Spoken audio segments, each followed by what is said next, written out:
ಯುದ್ಧವನ್ನು ನಡೀತಾ ಇದೆ. ಯಹೂದ್ಯರು ತಿರುಗಿಕೊಂಡು ತಮ್ಮ ಮುಂದೆಯೂ ಹಿಂದೆಯೂ ಯುದ್ಧ ಪ್ರಾರಂಭವಾಗಿರುವುದನ್ನು ಕೊಂಡು, ಯುದ್ಧ ಪ್ರಾರಂಭವಾಗಿದೆ, ಮುಂದೆಯೂ ಪ್ರಾರಂಭವಾಗಿದೆ ಯುದ್ಧ, ಹಿಂದೆಯೂ ಯುದ್ಧ ಪ್ರಾರಂಭವಾಗಿದೆ. ಪ್ರಾರಂಭವಾಗಿರುವುದನ್ನು ಕಂಡು ಯೆಹೋವನಿಗೆ ಮೊರೆ ಇಟ್ಟರು ಎಂಬುದಾಗಿದೆ. ಯುದ್ಧವು ಪ್ರಾರಂಭವಾಗಿದೆ, ಅದನ್ನು ಕಂಡು ಅವರು ಓಡಿ ಹೋಗ್ತಾ ಇಲ್ಲ. ಅದನ್ನು ಕಂಡು ಎಲ್ಲೋ ಹೋಗಿ ಮುಚ್ಕೊಳ್ಳೋದಿಲ್ಲ.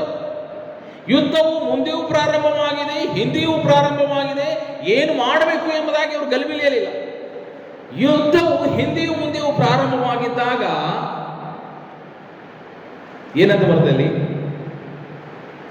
ಯೆಹೋವನಿಗೆ ಮೊರೆ ಇಟ್ಟರು ಅಂತ. ಕರ್ತನಲ್ಲಿ ಪ್ರಿಯರಿ, ಆ ಒಂದು ಸಮಯದಲ್ಲಿ ಯುದ್ಧ ಹಿಂದೆ ಮುಂದೆಯೂ ಪ್ರಾರಂಭವಾಗಿದ್ದಾಗ ಅವರು ಯೆಹೋವನಿಗೆ ಮೊರೆ ಇಡ್ತಾ ಇದ್ದಾರೆ. ನಮ್ಮ ಸಮಸ್ಯೆಗಳು ಎಂಥದೇ ಬಲವಾಗಿದ್ರೂ ಸಹ, ನಮ್ಮ ಸಮಸ್ಯೆಯು ನಮ್ಮ ಕುಟುಂಬಕ್ಕೆ ಹತ್ತಿರಕ್ಕೆ ಬಂದರೂ ಸಹ, ನಮ್ಮ ಸಮಸ್ಯೆಯು ನಮ್ಮ ಒಂದು ಶಾರೀರಿಕವಾಗಿ ಹತ್ತಿರಕ್ಕೆ ಬಂದರೂ ಸಹ ಅವರು ಏನು ಮಾಡ್ತಾ ಇದ್ದೀವಿ, ಗಲಿಬಿಲಿಗೆ ಒಳಗಾಗ್ತಾ ಇಲ್ಲ. ಯುದ್ಧ ಮುಂದೆಯೂ ಪ್ರಾರಂಭವಾಗಿದೆ, ಯುದ್ಧ ಹಿಂದೆಯೂ ಪ್ರಾರಂಭವಾಗಿದೆ. ಅವರು ಯೆಹೋವನಿಗೆ ಮೊರೆ ಇಡ್ತಾ ಇದ್ದಾರೆ. ನಾನು ಮೊರೆ ಇಡ್ತಾ ಇದ್ದೇನೆ.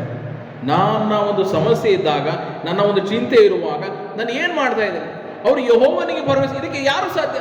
ಆಲ್ರೆಡಿ ಯುದ್ಧವು ಮುಂದೆಯೂ ಪ್ರಾರಂಭವಾಗಿದೆ, ಹಿಂದೆಯೂ ಪ್ರಾರಂಭವಾಗಿದೆ.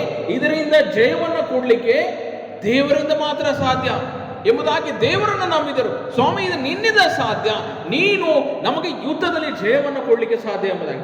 ಯುದ್ಧ ಈಗಾಗಲೇ ಮುಂದೆಯೂ ಪ್ರಾರಂಭವಾಗಿದೆ, ಹಿಂದೆಯೂ ಪ್ರಾರಂಭವಾಗಿದೆ ಎಂಬುದಾಗಿ ಅವರು ತಿಳಿದು ಯೆಹೋವನಿಗೆ ಮೊರೆ ಇಟ್ಟರು. ಯಾಜಕರು ತುತ್ತೂರಿ ಊದಿ ಆರ್ಭಟಿಸಿದರು ಎಂಬುದಾಗಿ. ಅನಂತರ ಜನರು ಆರ್ಭಟಿಸಿದರು. ಅವರು ಆರ್ಭಟಿಸಿದ ಕೂಡಲೇ ದೇವರು ಯೆರೊಬ್ಬಾಮನನ್ನು ಎಲ್ಲಾ ಇಸ್ರಾಯೇಲರನ್ನು ಅಭಿಯನಿಂದಲೂ ಯೆಹೂದ್ಯರಿಂದಲೂ ಅಪಜಯಪಡಿಸಿದ್ರಿಂದ ಇಸ್ರಾಯೇಲರು ಯೆಹೂದ್ಯರ ಎದುರಿನಿಂದ ಓಡಿ ಹೋದರು. ದೇವರು ಅವರನ್ನು ಇವರ ಕೈಗೆ ಒಪ್ಪಿಸಿದನೆ ಅಂತ ಬರುತ್ತೆ. ಅವರು ಮೊರೆ ಇಟ್ಟಾಗ, ಅವರು ಪ್ರಾರ್ಥನೆಯನ್ನು ಮಾಡಿದಾಗ ಯುದ್ಧಕ್ಕೆ ಬಂದಿರತಕ್ಕಂಥ ಅಭಿಯಾನನ ಸೈನ್ಯ ಅವರ ಕೈಗೆ ಒಪ್ಪಿಸಿದರು. ನೀನು ನಿನ್ನ ಜೀವಿತದಲ್ಲಿ ಯಾವುದು ನೀನು ಅಸಾಧ್ಯ ಅಂತ ಇದ್ದು, ನಿನ್ನ ಜೀವಿತದಲ್ಲಿ ನೀನು ಜಯಕ್ಕಾಗಿ ನೋಡ್ತಿರುವಾಗ, ನೀನು ಜಯಕ್ಕಾಗಿ ಪ್ರಾರ್ಥನೆಯನ್ನು ಮಾಡುವಾಗ ದೇವರು ನಿನ್ನ ಕೈಗೆ ಒಪ್ಪಿಸ್ತಾನೆ. ಒಂದು ವೇಳೆ ನೀನು ದೇವರಲ್ಲಿ ಭರವಸೆ ಬಿಟ್ಟು ಮೊರೆ ಇಡುವಾಗ ದೇವರು ಆ ಜಯವನ್ನ ನಿನ್ನ ಕೈಗೆ ಒಪ್ಪಿಸಲಿಕ್ಕಿದ್ದಾನೆ. ಮಗಳೇ, ನೀನು ಜಯಕ್ಕಾಗಿ ಪ್ರಾರ್ಥನೆಯನ್ನು ಮಾಡ್ತಾ ಇದೆಯಾ? ನಿನ್ನ ಜೀವಿತದಲ್ಲಿ ಇಷ್ಟು ದಿನಗಳವರೆಗೆ ನೀನು ಅಪಜಯವನ್ನು ನೋಡಿರಬಹುದು. ಇಷ್ಟು ದಿನಗಳವರೆಗೆ ಅಯ್ಯೋ ನನಗೆ ಇದು ಅಸಾಧ್ಯ, ಅಯ್ಯೋ ನನ್ನ ಮುಂದೆ ಈ ವಿಷಯವನ್ನು ಬಂದಿದೆ, ನನ್ನ ಮುಂದೆ ಈ ಬಾಧೆಯನ್ನು ಬಂದಿದೆ, ಇದನ್ನು ಹೇಗೆ ಎಂಬುದಾಗಿ ನೀನು ಯೋಚನೆ ಮಾಡ್ತಿರ್ಬೋದು. ಅಲ್ಲಿ ನೋಡುವಾಗ ದೇವರು ಅವರನ್ನ ಇವರ ಕೈಗೆ ಒಪ್ಪಿಸಿದನೆ ಎಂಬುದಾಗಿ.